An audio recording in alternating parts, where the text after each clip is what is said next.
Hello hi நண்பர்களே, நம்ம இப்போது கப்பீஸோட ஹைடிங் ஸ்பாட் நான் எப்படி பண்ணியிருக்கிறேன்னாக்கா நான் உங்களுக்கு காமிக்கிறேன். இங்கே பாருங்க, பைப்போட 4 லைன் கனெக்ஷன் இதை எடுத்துகிட்டு கீழே ஒரு ஸ்டோன் வச்சு இந்த மாதிரி பண்ணிங்கனாக்கா, இந்த மாதிரி பண்ணி தண்ணி கடியில் வச்சிங்கனாக்கா கப்பீஸோட சிக்ஸுக்கு குட்டிக்கு ஹைடிங் ஸ்பாட்டாக இருக்கும். அது இப்போ மீனெல்லாம் நிறைய பேர் சாப்பிட்றதுன்னு சொல்கிறாங்க. அது என்னோடய இதில் ஆகலை. ஆனாலும் நான் ஒரு ஹைடிங் ஸ்பாட் ரெடி பண்ணணுன்னு முடிவு பண்ணேன். அதனால் இங்கே பாருங்கள் நான் எப்படி வச்சுருக்கேன்னு. இது ஒரு ஹைடிங் ஸ்பாட். நான் எதாவது சூஸ் பண்ணேன்னாக்கா இது பார்க்குறதுக்கும் நல்லாயிருக்கும். உள்ளே வச்ச நிறைய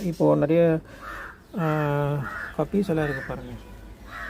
நிறைய கப்பீஸ்க்கு நம்ம இந்த மாதிரி டேங்க்கில் நிறைய கப்பீஸை வச்சு வளர்க்கும் போது இந்த மாதிரி ஹைடிங் ஸ்பாட் வச்சா இது ரொம்ப நல்லது. ஹைடிங் ஸ்பாட் கல்லில் வைக்கலாம், அப்புறமா ஒரு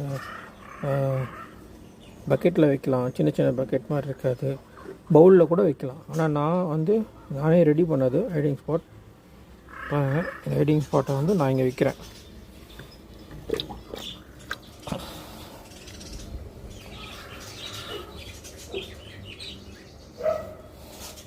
இந்த மாதிரி ஒரு ஹைடிங் ஸ்பாட் வச்சோம்னாக்கா நம்மளுக்கு சிக்ஸுக்கு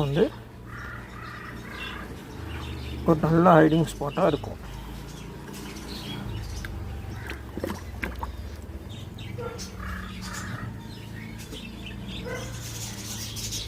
இதுதான் ஹைடிங் ஸ்பாட்.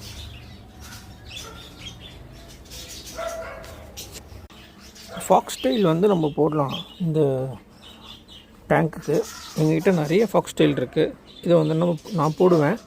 ஆனால் தண்ணி கொஞ்சம் மங்கலாகிடும். இந்த மாதிரி பாசி பிடிக்குது நிறையா. அதனால் தொட்டிக்கு மேக்ஸிமம் ஹைடிங் ஸ்பாட் வச்சு ஃபாக்ஸ் டெயில் கம்மியாக போடுறது நல்லது. ஏன்னா ஃபாக்ஸ் டெயில் க்ரோத் ஆகும். அதனால் நான் இந்த மாதிரி ஒரு ஃபாக்ஸ் டெயில் எடுத்து தான் நல்லா செத்துருச்சு. இதோட கொஞ்சம் லாங்காக எடுத்து தான் நான் போட்டேன். அப்போது எனக்கு கிடச்சிது, இவ்வளோ கிடச்சிது. அதனால் ஃபாக்ஸ் ஸ்டைலை கம்மி பண்ணுங்கள். இந்த மாதிரி ஹைடிங் ஸ்பாட் வச்சு போட்டால் ஃபிஷ்ஷுக்கும் நல்லது. ஓகே ஃப்ரெண்ட்ஸ், அடுத்த வீடியோவில் நான் என்னோடய கப்பி டேங்கை எவ்வளோ சுத்தமாக இருக்குதுன்றதை நான் காமிக்கிறேன். தேங்க்யூ ஃபார் வாட்சிங் மீ. சப்ஸ்கிரைப் பண்ணுங்கள். இன்னும் நிறைய வீடியோஸ் போடுறதுக்கு எனக்கு ஹெல்ப் பண்ணுங்கள். தேங்க்யூ.